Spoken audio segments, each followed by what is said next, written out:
સીબીએસઈનું પરિણામ જાહેર 2024નું ધોરણ 12નું 87.98% રિઝલ્ટ. છોકરીઓએ 6.40%થી છોકરાઓને પાછળ છોડી દીધા.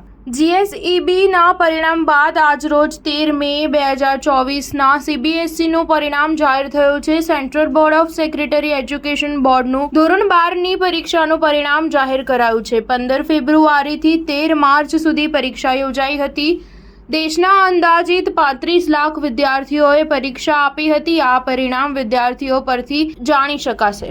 આ વર્ષે એટલે કે 2024નું સીબીએસઈનું 87.98% પરિણામ આવ્યું છે. ધોરણ 12માં 24,000થી વધુ વિદ્યાર્થીએ 95%, તો 1.16 લાખથી વધુ વિદ્યાર્થીઓ 90% મેળવ્યા છે. આ પરિણામમાં છોકરીઓએ 6.40%થી વધુ પોઈન્ટ્સથી છોકરાઓને પાછળ છોડી દીધા છે. 91%થી વધુ છોકરીઓએ પરીક્ષા પાસ કરી છે. આ વખતે ધોરણ 12માં 87.98% વિદ્યાર્થીઓ પાસ થયા છે. ગત વર્ષની સરખામણીમાં પાસ થવાની ટકાવારી 0.65% વધી છે. છોકરાઓ કરતાં છોકરીઓની પાસ થવાની ટકાવારી 6.40% વધારો થયો છે. આ વખતે 91%થી વધુ છોકરીઓ પાસ થઈ છે. સ્ટાર ન્યૂઝ 7 હંમેશા સચ્ચાઈની સાથે.